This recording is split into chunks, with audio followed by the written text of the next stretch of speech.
Good afternoon from London. My name is David Newman. I'm the Managing Director of the BBIA, and I'm your host this afternoon for this webinar where we're going to talk about extended producer responsibility and look at a new program which is being introduced in Italy for extended producer responsibility on compostable packaging. So the Italians are the first in the world to introduce such a scheme, and I hope not the last. We shall see with two very good friends and speakers who are with us what this means and what this could mean for other countries, and particularly here for the United Kingdom. So with me are Maria Giovanna Vettori, who's an old friend of mine from Italian days, and she is a particularly interesting speaker in this case because for many years she was one of the leading managers of the Extended Producer Responsibility Scheme for plastics recycling and plastics packaging in Italy, which she will explain how that works, as a way also of explaining how that can be transferred or will be transferred into the compostable packaging scheme. Also with me is Robbie Staniforth, who many of you here in the UK will know, and he is Head of Policy at Eco Surety. Eco Surety are one of the companies running the equivalent of the UK Extended Producer Responsibility Scheme here, which he will explain briefly later what it is. It's much different to the Italian scheme, as we will see. But the reason we're talking about Italy, and we're talking about this new program, is because here in Great Britain, we are looking at reforming the way in which we handle our extended producer responsibility, and this is a good opportunity, therefore, for us to see what other people are doing. Now, I do realize we have a very big audience from around the world. More than 200 people are signed up to this webinar. Some are friends from China, others from Africa, and others from Latin America. And I do think that some of the terms that we use maybe will not be familiar to you all. So you have on your screen questions and a chat facility. I will handle the questions to the speakers after they have finished. So should you have questions, please direct them to me through the questions or the chat button. And when their two sessions are finished, then we can fire away with audience questions. I hope all that is clear. Now, welcome Robbie, welcome Maria Giovanna. And Maria Giovanna, we give you the floor, the virtual floor first, for you to talk us through the Italian system on extended producer responsibility for packaging, and specifically for that on compostable packaging. Thank you both.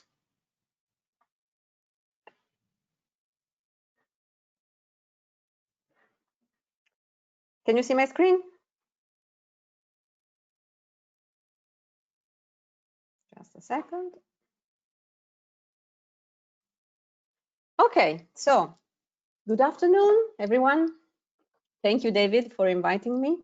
It's always a pleasure to talk about EPR. This is one of my favorite topics, and not only because I worked in the CONAI system in Italy, but really I like the topic, I like the idea, and I'm aware of how strong can be this tool to improve the growth of the industry and also the good of the environment. So today I work in NatureWorks, which is my company, and I am Public Affairs Director. So I follow legislation, end of life, a number of topics for my company. And NatureWorks, maybe some of you will know it, is a large producer of biopolymers. So our family of biopolymers that we call Ingeo or Verset, which is more chemical, are produced starting from sugar, so are fully bio-based and biodegradables. And we have a number of customers, which are converters and brand owners, and our materials are used in a number of different applications, not only packaging. It's packaging, fibers, durable goods, 3D printing. Is really polylactic acid, which is the polymer, is a very versatile material and is used in many different places. And in different geographies, in Europe, in US, and in Asia. So I have an experience which is quite broad, I have to say. And I bring also the experience of my former job in the Italian compliance scheme for packaging. So how it will work in the next, I would say, half an hour. So I will try to give you an idea of what is EPR in general at European level and how it works in Italy, because the implementation are different from country to country, and then how the composting system works and how the composting system will work with the new consortium BioRepack, which is now the new EPR scheme that is coming. And as David said before, there will be enough time to have questions from everyone. Okay, so when I talk about EPR, I like to start from the OECD definition because it's broad enough to be applied to many different categories of goods, so not only packaging. And also because I think it gives clearly the sense of the shifting of responsibility up to the value chain to the producer. And it's also a change of mentality, because as environmental policy, EPR can be considered an environmental policy. We see a change here from a remediation point of view, so trying to fix the damage once it's done, to a prevention mentality, right? So trying to avoid the damage at all. So producers somehow taking care of what can be the end of life, or anyway the fate of the products they put on the market. This is why it's an interesting and fascinating topic from my point of view, and can be interpreted in so many different ways, and it was interpreted in so many different ways. And at European level, we see not only packaging, but today EPR regulations principles are used in the hazardous waste directive, the electric and electronic equipment directive, and also the vehicles. Packaging was maybe the first. And if you look at the details also from the policy point of view, maybe the waste and the electronic waste is the best written from the technical point of view. Anyway, the packaging was for sure the first one. And as you can see here, the EPR in packaging was introduced with the Packaging and Packaging Waste Directive in 1994. So it's sort of an old directive. But it was something new and innovative. And my personal opinion is that it still is innovative, because you can put together, it was trying to bring together under the same umbrella two different concepts: design, packaging, and end of life, packaging waste. So you have packaging and packaging waste directive. And it brought two big concepts here. One, the recycling target that I tried to summarize here, which are all the targets that the different member states in Europe have to reach to comply with the legislation, which was recently revised. And the essential requirements, which are a number of rules to design packaging in order to be recovered. And these are the possible recovery options: recycling, composting, and energy recovery. Recycling and composting are recycling. So sometimes this is something which is not known to everyone, but composting, which we also prefer, I personally prefer to call it organic recycling, is recycling in the Packaging and Packaging Waste Directive. While energy recovery is not really material recycling, or in any case, it's just production of energy. But also for this end, it's necessary to have rules. And this is why, from the essential requirements, we have a number of different standards that can be applied to packaging. So material recycling, energy recovery, and composting. For us, from the composting world, from the biopolymer world, the composting standard is very relevant. And this is one, the 13432.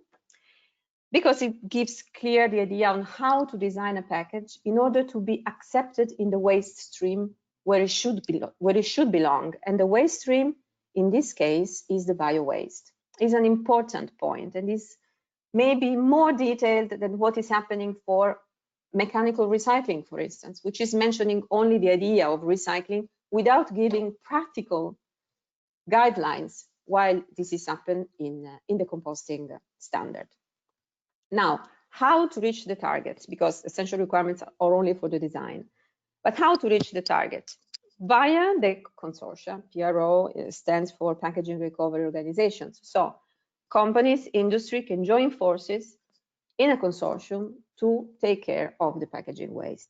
But this is sort of a big idea, but that was implemented in many different ways in the different member states. What I used to say is that we have 27 member states, 27 different ways to implement the Packaging and Packaging Waste Directive. There are no similarities. So what I tried to do here was to sort of combine in different buckets the main models. Again, they are not the same in all the details, but they can have some traits in common. For instance, there are the dual models like Austria, Germany, and somehow Belgium, because it's not completely a dual model, where the full responsibility is for industry. So it's industry, so the producers are responsible for collect, sort, and recycle the packaging waste. Then there is the shared model, which shares the responsibility with the local authorities. So in few words, the industry and the compliance schemes will share the cost of running the system together with the local authorities. And this is the model which is more used in Europe and in countries like Italy, France, Spain, Czech Republic, but also others. And then you have the credit system, which is the UK one, and maybe we will have some more details later, but it's not establishing a clear and strict connection between collection, local authorities, and the compliance schemes, okay? It's following a different logic. All of them are effective. This I would like to say that the European Union did an analysis of the efficiency of all the different models, and in a way or another, they have been all effective. Some of them more effective, others less effective, but they were all effective in a way to reach the targets. There is still a lot of work to do, especially for some materials like plastics, but we are on the right way. Now let's go to the CONAI, the topic that we need to discuss today. So CONAI is the Italian compliance scheme. It's the only one. The Italians decided to set just one compliance scheme to deal with packaging waste. Okay, and this consortium has now many members. You can see here that is more than 800,000, although only 1% of them are packaging producers. The packaging producers in Italy pay the green dot fee. In Italy, we don't use the term green dot because really, as all packaging producers are obligated in the consortium, you don't need to differentiate which is the packaging which pay the green dot and which is not paying the green dot, because they all have to pay it.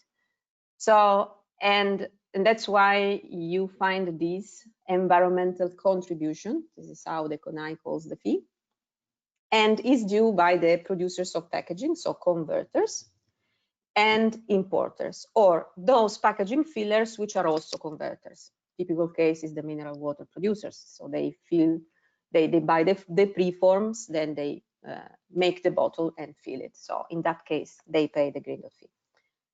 So this is how I took this image from the CONAI CSR report. And what I like to notice is how CONAI split the money that they get.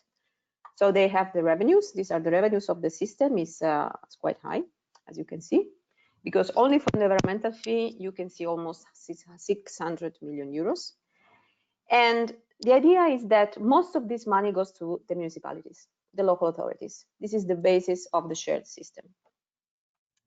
It's not easy because there is always a political topic to be considered, but it is working. Okay, so local authorities, they do the collection, they organize the collection, and then CONAI pays part of it. It is not a full coverage of the collection cost, but it's part of it, and it's a good part because almost all the resources go there. Then there are other revenues for selling the materials. And these are all the other operations for recycling, energy recovery, and the functioning of the CONAI itself. But CONAI is only, let's say, the revenue collectors. Then the practicalities, so all the executive part of the work is not in the hand of CONAI. It's in the hand of the material consortia. So all the producers, converters, they did material consortium under the CONAI umbrella. And as of today, well, as of yesterday, I should say, we have paper, aluminum, steel, plastic, glass, and wood. So all these materials, they make agreements with the municipalities, and they make their own contracts and agreements with the recyclers, and basically run the business. So they use the money that they get from CONAI pro quota, and they use it to pay the local authorities for collection and to pay the recyclers for recycling for those materials that cannot be sold. Or then they take the sorting and the energy recovery in case. These are the environmental fees for plastic. I just show plastic, but if you go on the CONAI website, you can find the fees for all the materials. They are in the public domain. But it's interesting to see how much is the plastic charged in Italy, because CONAI found a way to link sort of the recyclability and the acceptance of the materials in the sorting system and the system of the MRFs in Italy and the fee. So you have the minimum fee that is paid for the so-called industrial packaging. Those are used by trade and industry, which are usually monomaterial, easy to be collected and recycled. And then you have all the households, which are increasing the fees from the bottles, which is usually the easier to collect and recycle, also with deposit. I mean, bottles and HDP flasks and are easy to collect and to recycle. And they also have a value of on the market.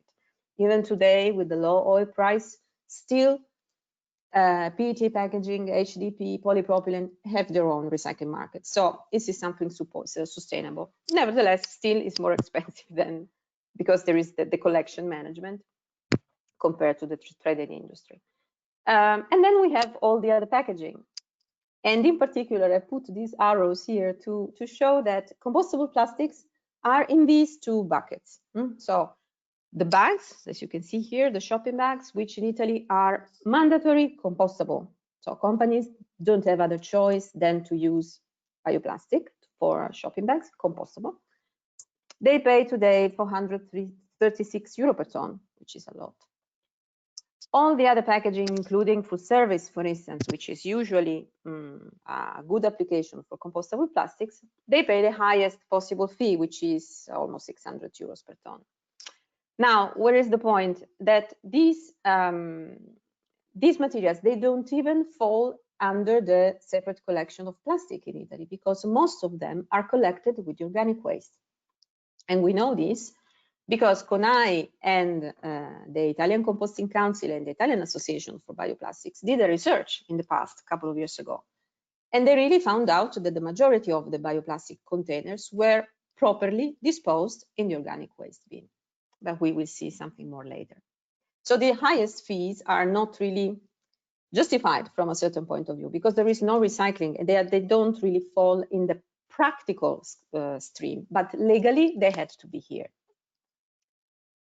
So Corepla is really covering with this collection and sorting scheme almost all the country. That was I was proud of these figures when I was working there, meaning that they really did a good job in reaching out to all the municipalities and to organize collection with local authorities in a very good way. You can see the figures here. Our almost 95% of the population is doing the separate collection of plastic.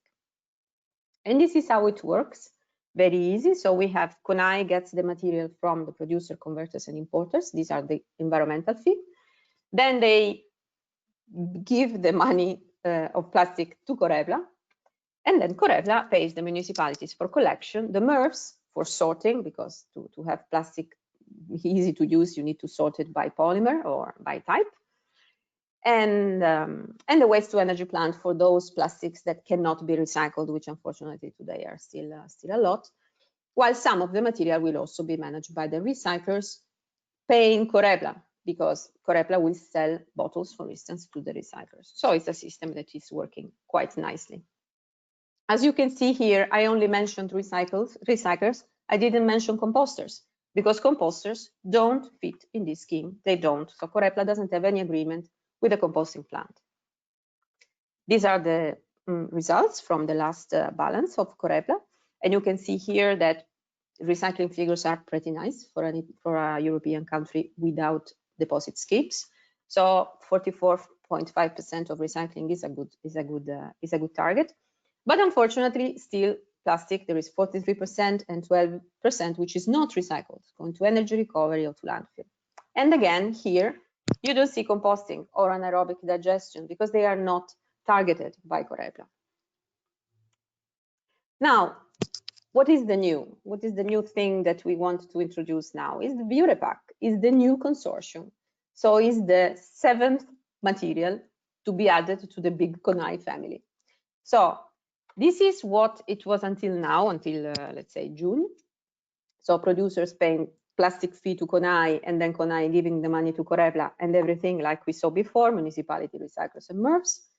What is happening now will happen that CONAI will give to bioplastic the fee that bioplastic today is paying to CONAI to BioRepack instead of Corepla. And BioRepack, which is this new consortium, will use the material to pay the municipalities exactly like Corepla does, but also will include in instead of the composters, instead of the recyclers, we will have the composting plants. So the real recyclers of the bioplastic, because keep in mind, as we saw in the packaging waste directive, organic recycling is recycling.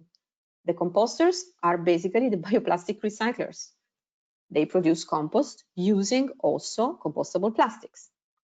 And what BioRepack will do with also all the resources that we can get and that today are locked in the Corepla system. They will also make communication and citizens awareness campaign.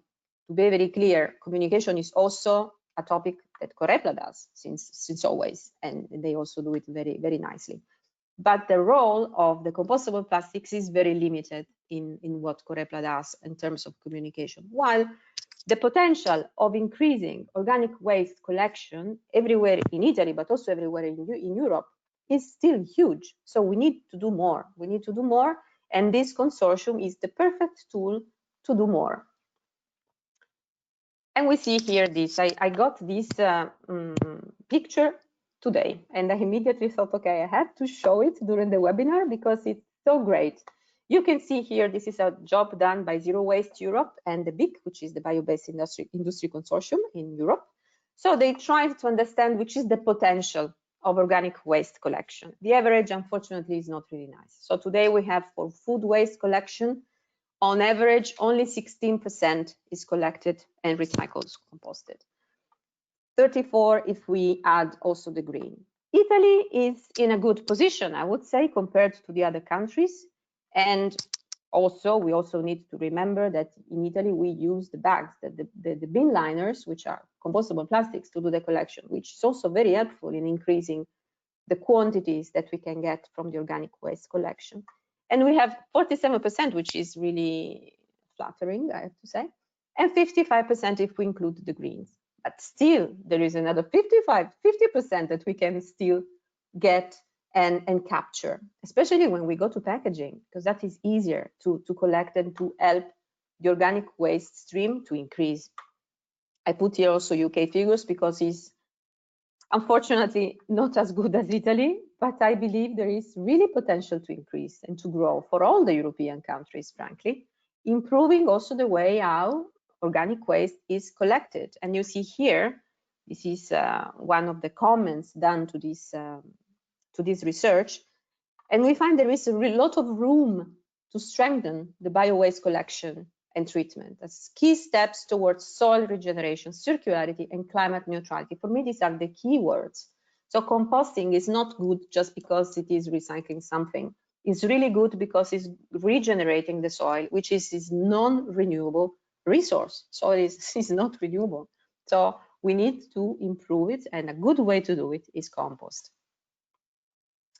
So this is the bioplastic market in Italy. We have, these are the figures, the last available figures, and it's increasing. The trend is always is increasing, and we saw already some of the figures for the future, and we see that they are increasing, and we expect still an increase. Not a huge one, but still a continuous increase. This figure is comprehensive of everything, so it's not all packaging. Part of it is packaging. What I would like to see with the new consortium is really a recycling target, which is closer to 60%. Today, we have already a very good capture rate. but we don't know yet precisely how is going to be the recycling target. But if the system will be built in the right way, I'm sure we are going to have a really nice, at least the 60% target of recycling, which is going to contribute to the packaging recycling target established by the Packaging and Packaging Waste Directive. It is not living alone.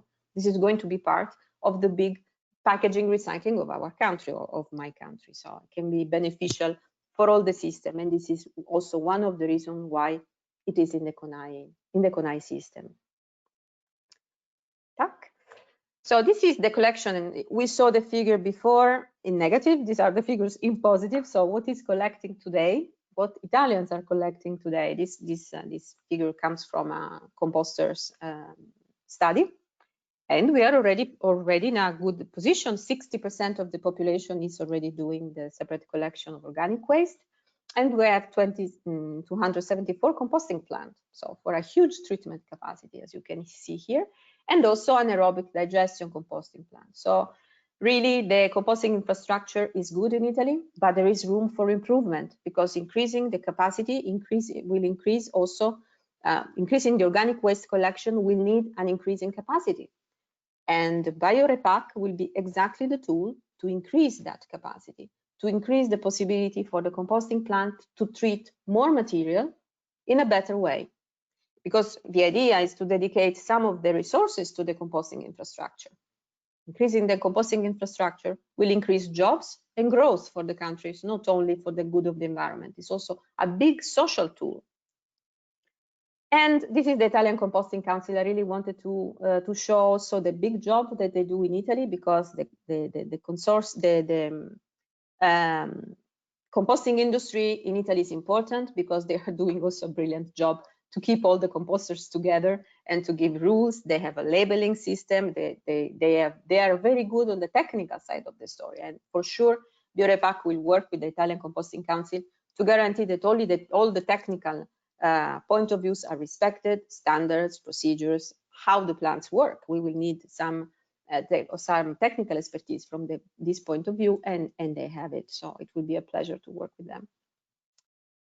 Now, and I'm going at the end, just checking the time. Okay. I mentioned before that we do a communication campaign. So I wanted to give you a couple of examples of why to have resources for communication is important.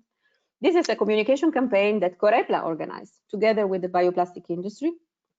You can find it on a website, and I can give you the details if you want later on. But what you have here is a way, it's trying to explain to people, to consumers, is not just this. I just put it to give you an idea, but it's many pictures and videos, small videos, to explain to consumers how to dispose of different materials. So how to dispose of bioplastics, you see here, how to dispose of plastics, and what is compost and what is mechanical recycling for plastic. So this is very useful. And this was done at national level, putting together somehow plastic and bioplastic. But what I like really most is this one, which is a local campaign, because a lot can be done together with the local authorities. I strongly believe in that, because they know their own citizens, right? So they know what is important for the citizen living in a territory, living in a community. So this is communication that we saw in Milan, my own city, and funny with the cartoons. I think it was brilliant. And they are explaining very easily what is possible to put in the organic recycling bin. And this is clear. And Milan has a very good rate of organic collection. And what is most important, they have a very clean collection. So the quality of collection is really very good. They managed to keep the contamination below 5%, which, believe me, is great for organic waste. So with the resources from the new consortium, also BioRepack, will be possible to do more of these things. Communication campaigns, awareness campaign, and help also the composting plants to grow. I think that was my last one. Yes, thank you. Well, if I think the audience could applaud Maria Giovanna, they would applaud, because I think that was thank you. An excellent panorama of the situation and how it's going to develop there in your country. For those of you who don't know me, you might know you might be curious to know that I was a managing director of the Compost Association and the Bioplastics Association for many years when we did all these things together with Maria Joanna and with my colleagues there in the Composting Association, CHIC. And so I'm very proud to see that that the years after I left Italy, that these things are continuing and growing. Well done, good, good. So, Robbie, I'm sure the audience here in the United Kingdom would be thinking, oh, that's great, but how can we do that here? I mean, do we want to do it here? That's Italian stuff. Why should we be bothered? Over to you, mate. Yes. Yeah, sure. So I've got the unenviable task of trying to map some of those, certainly, key kind of attributes and things that can be learned into the UK system. I suppose just to take a couple of minutes for the international audience, just to explain the current UK dynamic and sort of what's happening over the course of the next few years. As Maria Giovanna quite rightly said, all models are effective. And when the EU did their analysis, there's no absolutely perfect EPR system that you can just plonk in any country and say you're going to get the right outcomes for every single different packaging format. And, the problem, for example, of conventional plastics is echoed across many different nations. It's not like we can just look over there and say, they've got it right, let's just import their system. However, what is fair to say is that the multitude of different approaches allow one to compare and contrast and think, how could we make that little element work for our country or our particular marketplace and culture and politics and all of those things. So for the first thing is, and it was in the slides, the UK operate a tradable commodity system, often referred to as the PRN or the Packaging Waste Recovery Note. And that's something that is evidence that recycling occurs, and it occurs across a few different materials, several different materials.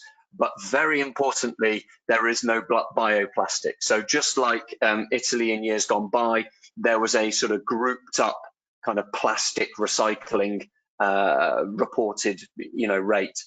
And even more so, it hasn't even been subdivided in terms of the fees that producers pay in the UK. So Maria Giovanna put that slide up that showed there were already 4 different types of fees for plastic packaging placed on the market, even before PAC was formed. We just have one at the moment. So if you sell plastic, it's plastic, it's plastic, it becomes a plastic PRN, whether it ends up in composting facilities, whether it ends up in recycling. So the approach is changing in 2023. The UK government signalled in their resources and waste strategy in 2018 that in 5 years' time we will have a brand new system. They've been beetling away, working on that, and COVID-19 notwithstanding, they are continuing to make progress. And in fact, came off a call just this morning with DEFRA, that's the Environment Department here in the UK, where we were discussing the role of a central administrator. So something that's really important to say is we have a current system. It's not really worth mapping it into that system that's sort of dying and not going to be around in a few years' time. It's more important to look at what version of CONI, what version of BioRepack can we have in the UK to achieve some of these outcomes we're looking for, and to make sure that, to be frank, the money flows into the right area of the system where the waste management's sort of taking place. So if that's one kind of takeaway point for those attendees in terms of the UK system, it's not a question of if we're going to have some central coordination of this stuff. It's a question of how are we going to do it, and how do we stratify things in terms of different materials. How small do we get in terms of subdividing the different types of plastic? And that leads me quite nicely onto the sort of first question that got me thinking. Effectively, for these fees, there's 4 categories, and now you're kind of adding a 5th, and it's in a separate a separate organization to manage the funding and things. How did you decide on subdivisions? How are those decisions made about how fragmented the Italian system got? I think that'd be a good start, Mary Giovanna. Yeah, well, the fees for plastics are decided by a joint working group between CONAI and Corepla. They basically did a big job in checking all the packaging on the market, which for plastic is something close to impossible because it's a lot. And then they opened sort of a table with the sorting plant, the MRFs, trying to understand with them what is easy to recycle, what is easy to sort out. And they also analyzed at the end of the MRFs, so at the end of the sorting system, which polymers and kind of packaging had a good recyclability, acceptance by the market, possibility to keep the value along the time, which is basically only PET today. And then they linked the money that the CONAI Corepla system has to spend to manage that specific kind of package. Multi-layer, flexible multi-layer is the typical example of something very difficult to recycle or impossible to recycle. So the cost is collection, MRF, separating, and then you have incineration, energy recovery. So it ends up to be the most expensive package.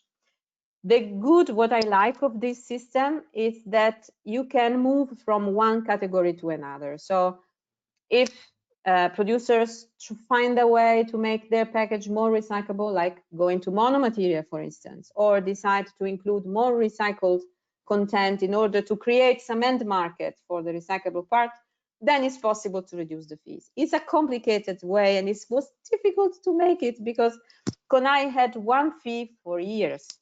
Really. So it was so difficult to move. When I was there, it was just one fee still. So they had to change along the way. They had to change because the cost of managing plastics was getting too high.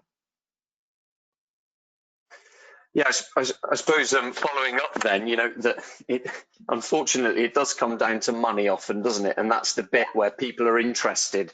And certainly for the UK dynamic, one of the things that's been talked about most over the last 3 years and will continue for the next 2 or 3 years while we shape the new system is this idea of transparency. Not necessarily everyone knowing everything about every price, because there's competition laws and things that prevent one from making absolutely every number transparent in a system.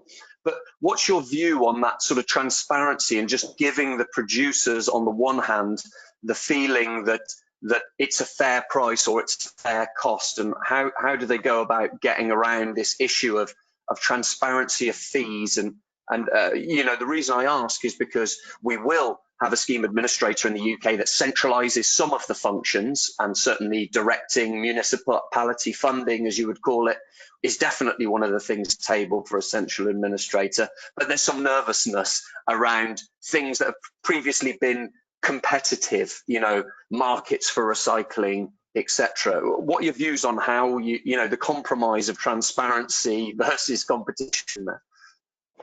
It's a good one, frankly.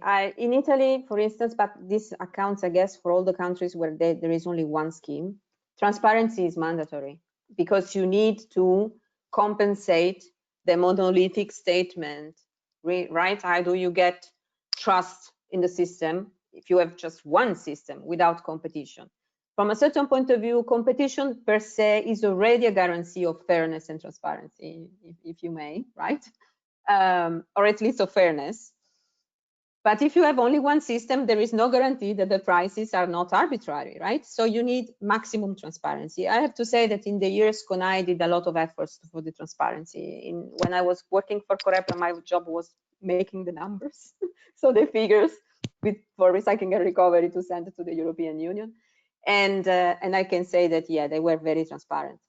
All the balances are public, so it's easy to build back why we need to spend so much money to cover the cost. So this is transparent and is clear. Now, there is a lot of discussion whether the activities are efficient, and that is a different point. Because, okay, you measure the fee because you have to respond to the efficiency of the system, and we can question whether the system is efficient.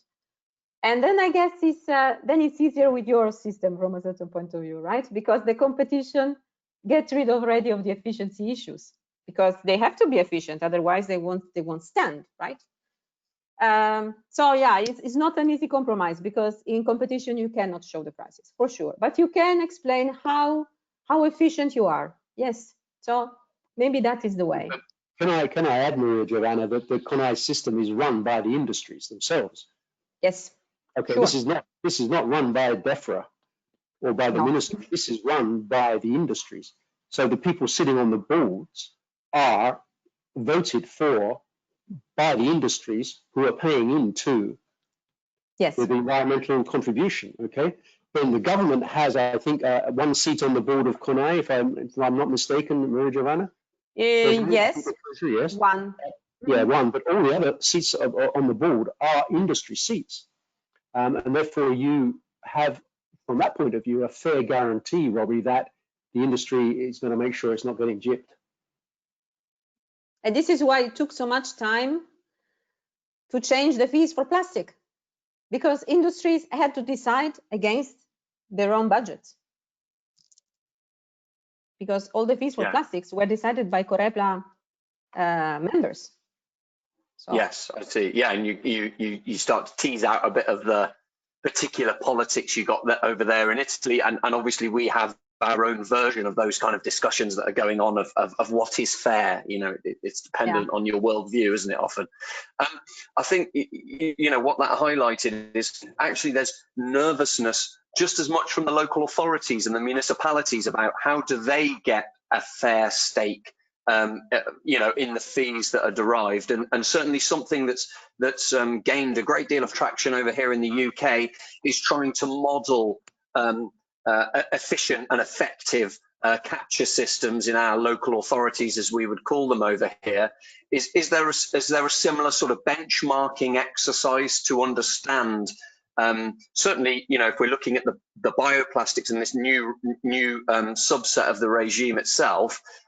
It's interesting to know, how do they decide what proportion of money goes to collect food waste and some specific types of packaging? Because in the UK, there's talk about bringing in mandatory weekly food waste collections, which would hopefully help us move up the table that you showed there.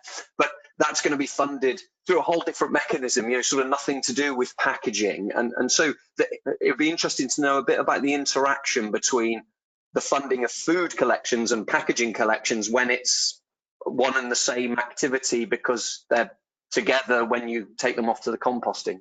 Hopefully there's a question in there somewhere for you to answer, Mary Jo. You know, this is exactly the first topic we started to discuss when we started to design a bit the BBIA structure. I don't have an answer, I tell you immediately. I don't have an answer which is a clear and fixed forever, because the consortium has not started yet and we are trying to understand which is the best way to do it. What I can tell you is that we considered, one, that the local authorities, they have to do the collection of organic waste, is mandatory already, and it will be mandatory also at European level in 2023, so they will have to do something. They have already the advantage that almost all the municipalities, and this is why I showed the slide before, are covered by the separate collection of packaging system. So they know already, they have already sort of financial idea of how collection for a specific stream works. So the idea is to try to support them to add one stream for sure. So if we can move to convince municipalities to add one stream, because they gain two things. They gain money also on the packaging plastic part of the story, because we know from the figures that when you have organic waste collection in place, the separate collection of all the other fractions improves. So automatically they get more money from the CONAI system. And the municipalities know that, because they are in the middle of this discussion since 10 years, since CONAI is working. And this is one point. The other point, and we are still debating how to do it, will be how to manage all the different kind of packaging. And also because bioplastics today plays a big role in collection with the shopping bags, which is a big help for the organic waste collection. So the bin liners, which is no packaging, but also the shopping bags. Together, they are a big tool for municipalities to use. So this is something we're also taking into account. I will tell you how it goes, because still we don't have a solution. Well, I mean, it's fair to say you will be leading the way on that. So, yeah. we're somewhere down the track behind you, and we'll be Maybe staying we have in to touch. organize another webinar to say how it went. Yeah, no, that would be definitely worthwhile. Just while we're looking at sort of like plastics and kind of definitions and you know, some is packaging, some is not packaging that goes into the you know, the food waste and helps, you know, be the vessel for delivering food. The definitions are really important here. There's lots of discussion. I don't want to get David started on this one. We'll try keep him out for a sec. But there's lots of discussion about definitions of different types of plastic. I'm just really interested to know that, you know, we have all of these renewable sources, you know, so-called, which may not then be compostable. Can you just speak a little bit about how you really get that clear definition? Because we do have plenty of sort of naysayers around who would say, I'm confused, I don't know whether this is supposed to go in this one or that one. And I can tell you from our point of view, packaging producers all the way along the supply chain, they are also confused when they come to us and say, you know, what is the right outcomes? Can you put, and it did in your presentation, but just clear about how you would need to get to this. Oh, are you losing me there? Have you got me again? I think it might be my internet, because I don't think my microphone's gone. Okay. Have you got me again? Okay. Yeah, so just, I think it was my internet going slow. Apologies. So just, you know, where do you have bio-based, biodegradable, to put it in short, right? So yeah, because bioplastic can be biodegradable or bio-based or both. We know this, but consumers don't, which is totally fair. So the consortium, the BBIA, will take care only of compostable plastics. So those plastics which are certified against the European standard. So EN 13432, regardless they are also bio-based or not, renewable or not. Let's not forget that also paper is renewable. So thinking of the typical bio-based material is paper. And also paper can be or not be compostable. So in my view, what we need to give clear instructions, and this is why I always make the point of communication. This will be absolutely central in all the discussions that we are going to do in the future with the local authorities and with the consumers. They have really to understand how to recognize a label, a marking on the package, and they know how to dispose of it. And this is where I think it's all money well invested, for sure, to make communication campaign and awareness campaign so they know. So we will try to do our best to show that compostability is at the moment the thing we care of. Bio-based, no. Also because it has nothing to do with the end of life. But I understand that there is confusion on this point, and this is one of the weak points of bioplastics, that we were not able, this is my opinion, we were not able in the past to communicate this enough clearly, not only to the consumers, I have to say also to the policymakers. They sometimes got lost, maybe because the terminology is also confusing. Bioplastic is a bit vague terminology, but we have room for improvement. And with the help of the standards, we will try to build a better also labeling and communication campaign. This is what we need to do. Also, plastic is not all the same, right? But we don't ask the consumers to distinguish between PVC or PET or HDPE, because they don't have to care about it. They also have to care that it's plastic. In our case, they only have to care it's bioplastic, and now they will see it because there is the leaf or a symbol which will identify the compostability. Can I just add there, Maria Giovanna, that coming back to one of your earlier slides, the only criteria for bioplastics under the essential requirements for packaging is the 13432 certification of compostability. Yes. Okay, if it does not have that certification, it has not been made in accordance with the legally binding essential requirements for putting biodegradable packaging onto the market.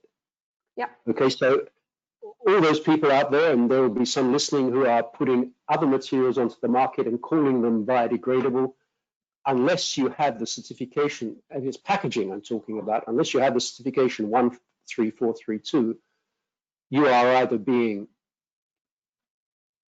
to be polite, ingenuous, or you're being deceptive. Yes, I fully agree. Okay. And so just a quick follow-up, just to close off the sort of bio-based element, which I believe you're saying is outside of this system. Where does that leave them? Does that leave them in the catch-all highest fee category, or is it will end up it's a recyclable version? You know, I lost you a little bit, but maybe you ask me how do we treat the bio-based plastic? Yes, please. Okay. So if it's a bottle, normally the bio-based materials, which are not biodegradable and compostable, so not in the biorepack, they normally are drop-in solutions. So they have exactly the same characteristics as the conventional plastic counterpart. So if it's a bottle, like the plastic bottle, for instance, which is 30 to 35% renewable, that is going to follow the same flow as PET, conventional PET. If it's renewable HDP, same, it will follow the same flow of the HDP. So Corepla will take care of it with the same standards and the same fees of the conventional counterpart. Okay. I would love to see some recognition also for the bio-based, but the consortia take care of the end of life and not of the beginning of life. But in the future, who knows? Maybe the essential requirements will introduce some advantage and some premium for the bio-based materials also, because they have the big advantage anyway to help the CO2 emissions to stay more under control, right? They are more supportive of the climate change. So anyway, but at the moment, no, this is following the conventional plastic. Sure. So Maria Giovanna, can you give us a view on you know, how recycling rates are going to end up being measured through this new scheme? You know, we can all see how conventional plastic recycling rates might well be measured, you know, hopefully a point as late on in the chain as possible, so it's actually going into something and genuinely being recycled. How would, you know, how is that proposed to work? Is it sampling?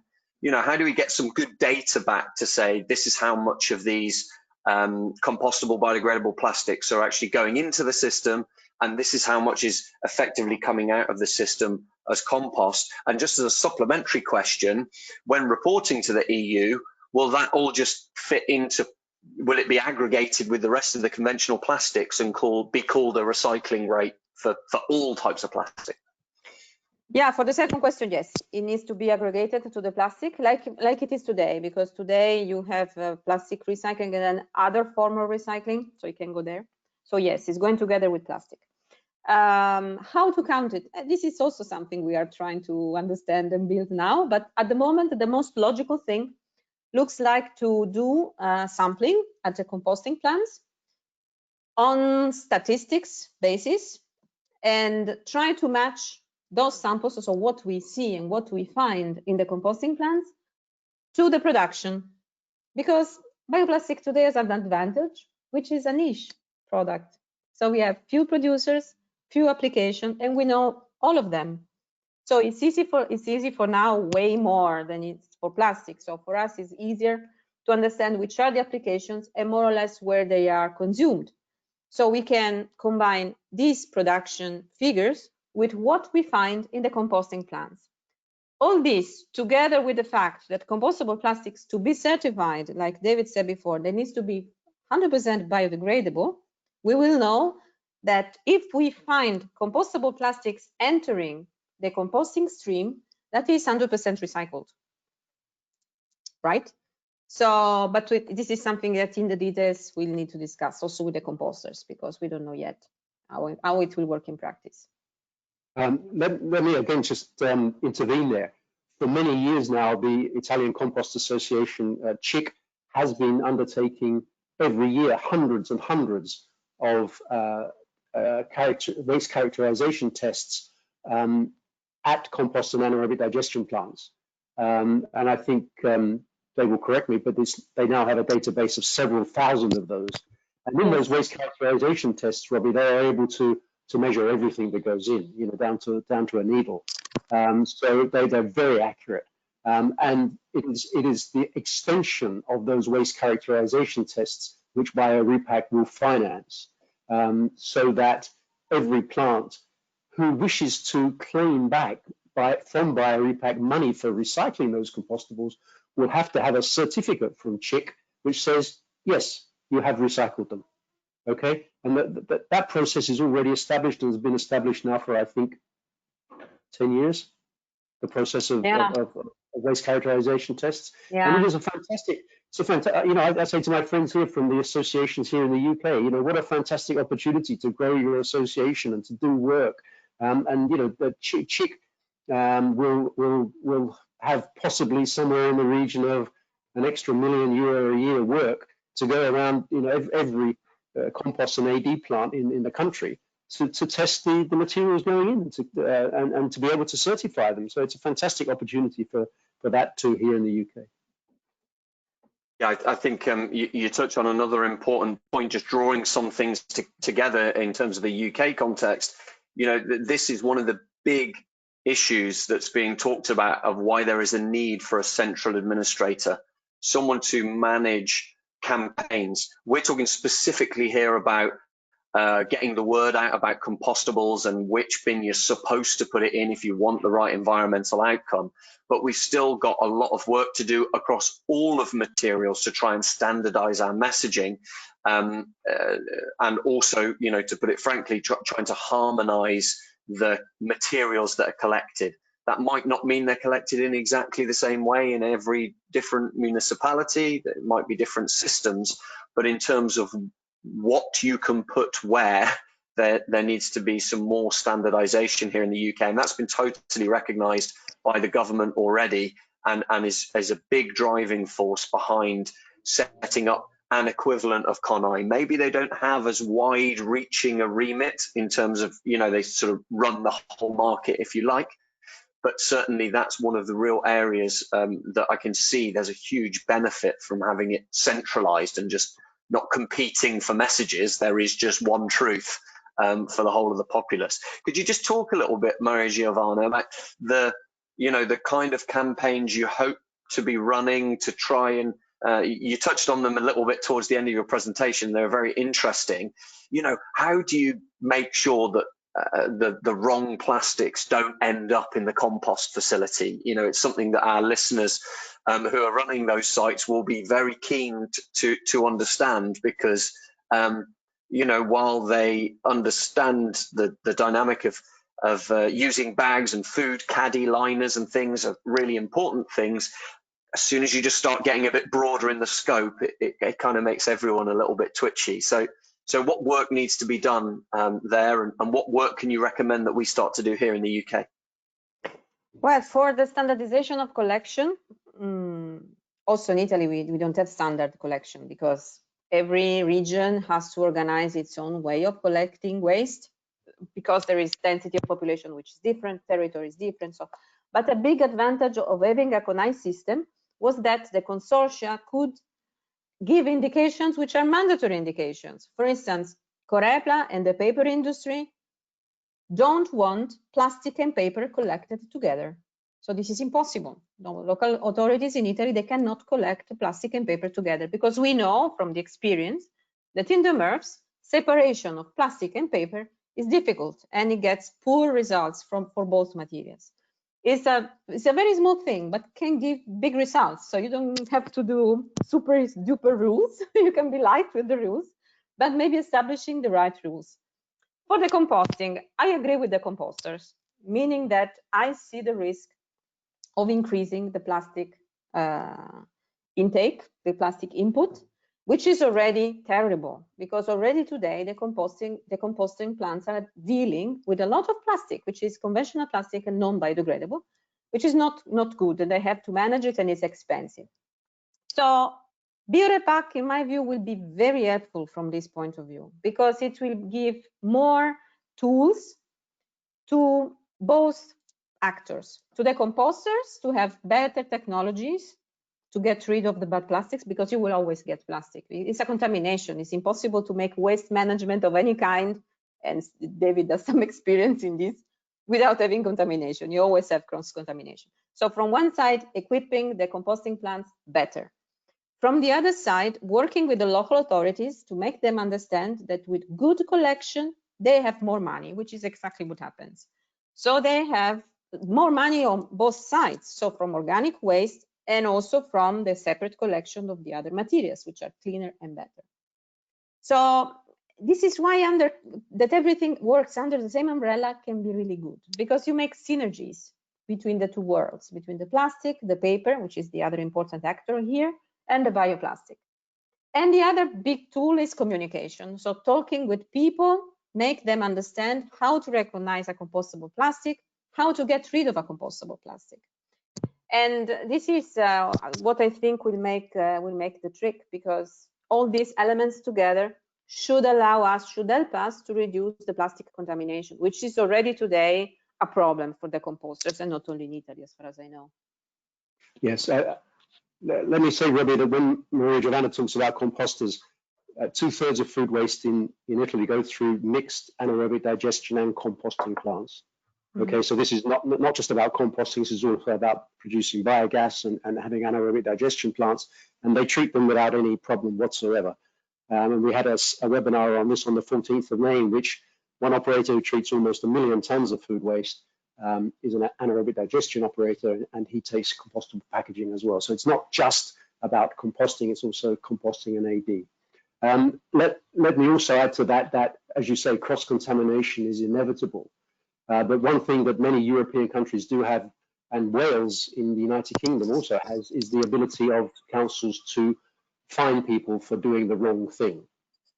And we took that away with the wonderful Mr. Pickles here in the UK many years ago, here in England many years ago. But the need to be able to signal to citizens that they are doing the wrong thing has to go beyond a slap on the wrist. It also has to be punitive. And Italy has been very good at this. And if you throw your waste into, certainly in central northern Italy, you throw things into the food waste which should not go there, you will be warned once, you will be warned twice, and then you'll be fined 50 and 100 euro. So that's one way of sorting it out as well, carrots and sticks. Yeah, very true. Yes, the fines. I get them also here in Milan. Yeah. Well, I mean, that concludes the questions I've got. I suppose just before I hand over to you, David, for any questions that you might have seen come up on the panel there from attendees, it's just to say, you know, from my point of view, from EcoSurity's point of view as a producer compliance scheme operating in the UK, we can definitely see the value and have grown very frustrated with a system where when things are placed on the market, the money and the finances are earmarked to do a totally different thing when it comes off the market. So just trying to line up the waste management and recycling outcome with what's being placed on the market, the theory of doing that is absolutely the right thing, because in order to incentivize the producers of these packaging items to do the right thing, they need to be paying for where their packaging is going to end up. And I think, you know, it's definitely, it won't look the same when it comes to the UK, but it's definitely a step in the right direction. So I'll hand over to you, David, for any other questions.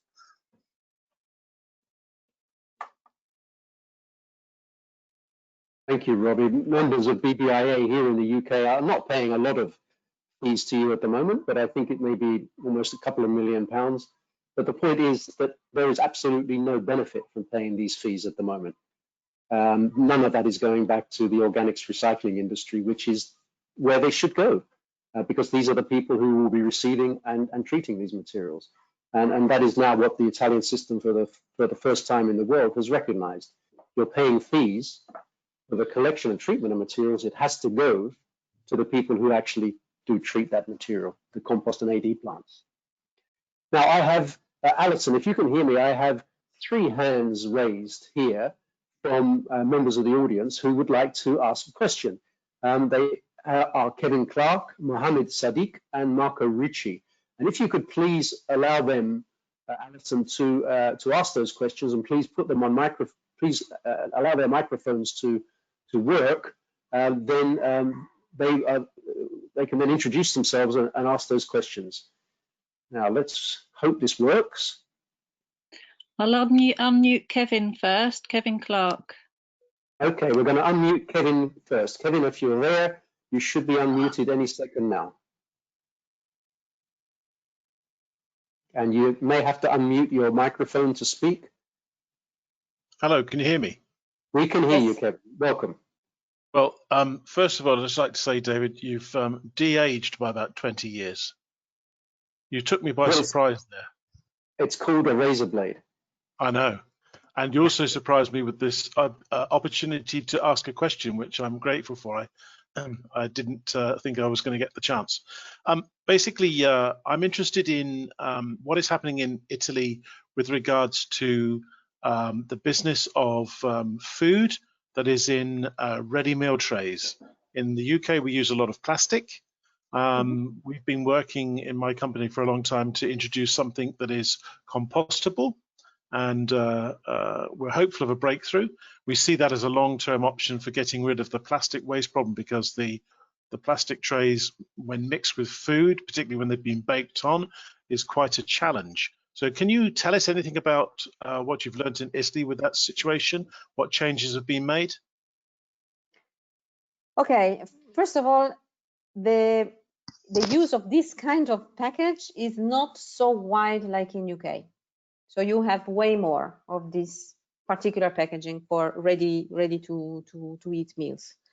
So the problem is less urgent, it's less big.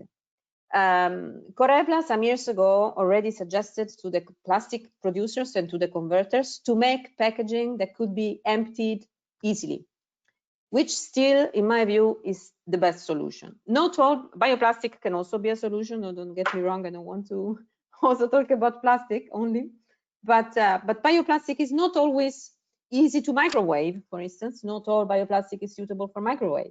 So you have to choose a different material. So one thing to do on the design point of view will be for sure to make packages that are easy to clean. This is looks an easy suggestion, but it really works when you go in the composting, in the recycling line. For compostables, it depends. It is also possible to use compostable materials for this kind of products, and sometimes it makes a lot of sense.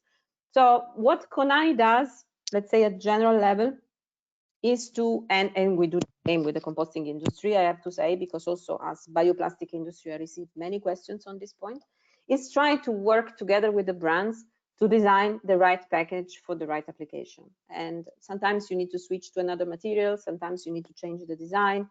So it really depends. But it's a different, the number of these products on the market are different. David, maybe you can elaborate Yes, also on this one. Kevin may not know Italy so well, but certainly in Southern Europe, there is a lot less market for pre-prepared and pre. Yeah, the UK is the biggest user of seabed, I believe. It's used elsewhere in Europe, but certainly we use a lot of it here. We've actually been working on fiber material, which will compost on its own, but fiber won't work unless you can make it non-porous, and that's the challenge which we've been working with. But otherwise, it works very well. So it was interesting to hear that. Your view on that. So thank you very much. Thank you, Kevin. Now, Alison, we put Kevin on mute. Mohammed Sadiq, if you are there, we're going to unmute you now so that you may ask your question. Please tell us where you're from. Hello. Hi, my name is Mohammed. I am calling from India. Welcome. Thank you. It was very progressive talks. I got so much knowledge.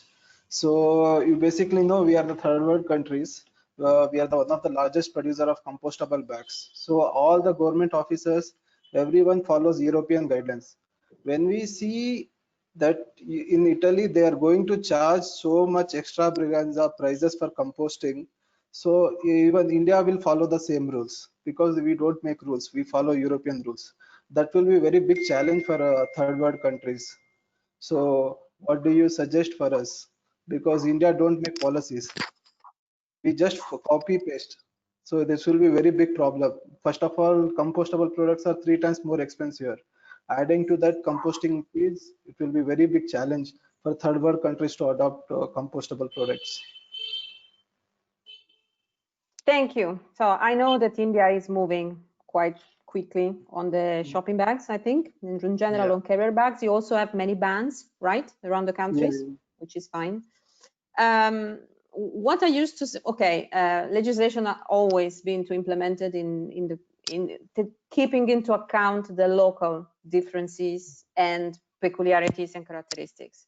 So I don't think that a copy paste from the European legislation is going to work perfectly in your case. Inspiration to the European legislation, yes, because there are many positive things that can be taken, especially how the organic waste collection is organized. That can be a good point. Also from other countries, also Germany has a good system for composting. So I would say that first of all, investing in the infrastructure and understanding how to make it fitting for your purpose, because you have a different environment, different humidity, temperatures. I mean, the soil is different, so you maybe need a different technology. I'm not an expert in this field at all, but I know that composting plants can really change a lot and vary a lot depending on the geographies. So I would really think on how to improve the infrastructure, and then compostable materials will fit greatly with the infrastructure once it is in place, for very sure. And they can help reducing the contamination from plastic. Yes. Let me add to that, Mohammed, as you know, that in India, but also in most developing countries, your wet organic food waste is often 60 or 70% of your total municipal waste stream. And if you can collect that cleanly and you can get it into treatment cleanly, well, then you have a very high proportion of recovery and production of organic carbon for soil. And I don't know the India situation so well, but certainly in Bangladesh, the production of compost is a very high value, locally high value industry, because there is such a demand for compost and such a demand from the farmers for good organic carbon. And I think that if you look at the role of compostable materials, it's just as an instrument to help you get that food waste into treatment cleanly without plastic contamination. And I think we sometimes make the mistake when we look at compostable packaging, we think it's a world on its own. It's not. And Maria Giovanna, I think, has made this clear. It is part of the food waste treatment system. It's an instrument to ensure that your food waste goes back to treatment cleanly. So I hope that helps you answer that question. I'm going to pass now, Alison, I'm going to ask you now to please mute Mohammed and pass over to Marco Ricci. Marco Ricci is a former colleague of mine who works today as a senior advisor at the Composting Association in Italy, and has been personally responsible, I think, for many of the collection schemes which Maria Giovanna has talked about implemented there. Marco, if you are there, tell us. Yes, sorry, I couldn't hear you, David, but I heard you partially. Hello, good afternoon, first of all. Also, welcome. Hello to Maria Giovanna Vettere. I wanted to share one thought with all the participants, but let me just tell a comment to Mohammed's question. He was raising the issue about economic sustainability of compostable plastics in India. May I just remind, maybe you told people already, David, or you did it, Maria Giovanna, that many countries around the world have introduced bans on conventional shoppers, and even countries in Asia and in Africa. So from the point of view of economic sustainability, a ban on conventional shoppers can be an effective tool to have the private sector doing the job and doing the investments and making them available to consumers. This is just for Mohammed as a suggestion. So not just copy and paste, or at least copy the solutions which work elsewhere. Saying this, there was a very interesting comment between the discussion, Maria Giovanna and the other colleague, about the lack of clear definition regarding the terminology of bioplastics. Speaking frankly, we have the European Bioplastic Association and others that have proposed more than a decade ago very simple and clear definition distinguishing between compostable plastics and renewable ones. I must say, working for the Italian Composting and Biogas Association, coordinating the compostable plastic sector here in Italy, somehow it's a pity that local authorities have never adopted these clear definitions. Because it's right, there's a lot of confusion, but not because the definitions are not clear and understandable, but because nobody has really adopted them. because Yeah, that is basically true. it could be an easy job if one would do that consistently. It was as a comment. And compliments to Maria Giovanna for your very brilliant presentation.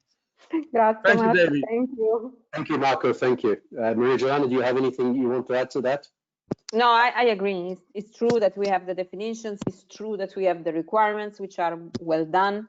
It's just the interpretation that sometimes is not really working. Yes. And Yeah, I mean, I can understand the consumer point of view. I do. If it was all easy, people like you and me would not have a job. For sure. The last question I have, Alison, if you would unmute, please, Heather Trim. Heather, welcome. Introduce yourself, please, and you're free to ask your question. Yes, can you hear me? Yes. This is Heather Trim in Zero Waste Washington in Seattle, Washington, USA. And my question was, because we're looking at doing producer responsibility here in the States and in particular in Washington State, do you know the cost per capita per year for these different schemes? For the consumers, in other words, per capita, basically. Not Yes, for the consumers, but the cost per capita. For Italy, we do have the cost of that, yes. It's in the CONAI's report. And it's maybe the slide I showed before, because it's not going to be so much, I have to say. Because the producers are able to, let's say, charge it at the end of the package, and it's very small. I have to say it's more what is perceived as going back to the communities with the right implementation of the EPR. But Amelia, let's be fair to Heather. Let's give her a figure. And if we take the CONAI scheme, which is the packaging scheme, yeah, we could say that roughly $1 billion, roughly $1 billion is paid into that by producers, by the retail, by distributors, by fillers. 600 million, yes. Mm-hmm. Euro, 600 million euro, well, a bit more. Yeah. I think a bit more. Yeah. Let's say $1 billion. $1 billion divided by 67. Yeah, makes sense. $1 billion, Heather, divided by 65 million people. That's what it costs every year. Exactly. Okay. Is that clear? And do the consumers ever see that? One of the arguments we get is that they say, well, they're going to charge more for the packaging. Does it really happen, or is it more internalized? No, at the end, no. It's the value chain is so long, from the producer, the resin producer, the packaging producer, the brands. At the end, it's not really so huge. I think it also depends for the schemes. I can talk for the Italian one, and no, it's not so relevant. Clearly, there are some packages where it can be more relevant, and this is one of the reasons why we have these different fees. For instance, mineral water bottles, because mineral water in Italy is very cheap. So the cost of the package is going to be more relevant compared to the content. So if you increase a lot the cost of the package, that will be seen and that will be relevant. But it's really a unique case. And this is why the differentiation between the fees is helpful, because you can really charge those packages which are more difficult to be recycled. So, but at least this is the Italian situation, where there are other European countries where fees are even higher. I mean, Heather, I think we can continue this discussion also later if you want. I think we also met. Can I ask Robbie, maybe Robbie, you would like to turn your camera and your microphone back on. Robbie, and tell us for the UK, if you have made some sort of back of the cigarette pack, I know you don't smoke, calculation of what you think extended producer responsibility could cost per capita on packaging here in the UK if the system were to be implemented, as you talked about in 2023. It's the only time I wish I did smoke. I would have had a packet out here doing my scribbles while you were talking. That would have been the wise thing to do. I'll do the maths live. At the moment, the current UK PRN system yields, I mean, it fluctuates. Sometimes it's 80 million, sometimes it's 300 million. That's sort of due to kind of market forces, basically. But say if we take a conservative, what I would call a conservative estimate, of about 150 million pounds that it costs in the average year, and we've got what, 66 million people in the UK, somewhere around that. It's looking at £2 odd per capita for their recycling of their packaging, and that's all types of packaging. However, the new system, so remember that first figure I talked about 150 million. Well, there's talk of that going up above $1 billion, which is almost a tenfold increase straight away, possibly up to 2 billion in the new EPR regime that's looking to start in 2023. So that's what we've been working on at the moment, and hence the reason why looking at the Italian example. And I suppose it'd be probably quite interesting to explain what the huge difference is there. At the moment, it's not quite embedded in the products that we buy at the moment in the UK. Frankly, the majority of the waste management cost is borne by local authorities or municipalities, whatever you want to call them, doing the collection services that we need for collections of packaging in the UK. And currently their funding is through some local taxation, but also central taxation and money directly from Treasury, central funding from government.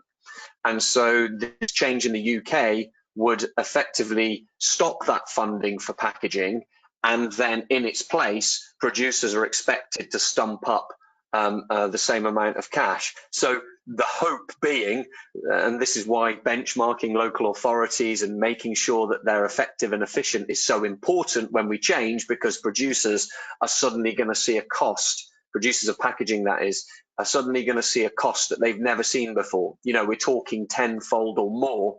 And what that does mean, sorry, I didn't catch the name of the person putting the question to us, but the important bit is it will then, sorry, thank you. It will then be embedded into the cost of products, rather than a very small amount embedded in the products, but mostly just part of the taxes we pay and nothing to do with our consumption habits.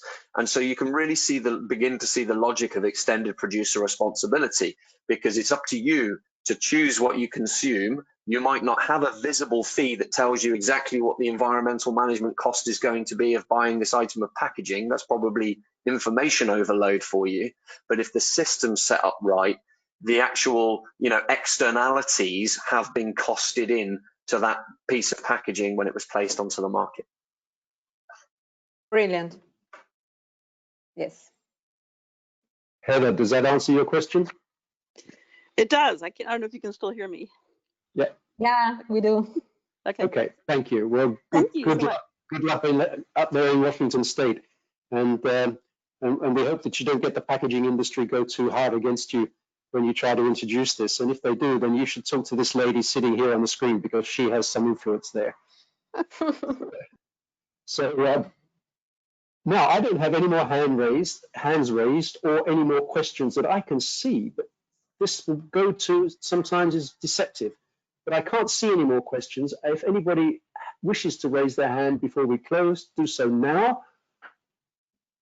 Okay, you haven't, and so we will close. And let me close by thanking you, Maria Joanna, for taking the time to be with us and making this excellent presentation, and you, Robbie Staniforth, for having made the prosecutor's part of the interrogation so enjoyable. It's been very good. Hang on, I'm sorry, I'm about to close, and we have 2 more questions. We do have 2 more questions. Will you forgive me while we ask them? Is that okay with you two? Yeah, that's fine.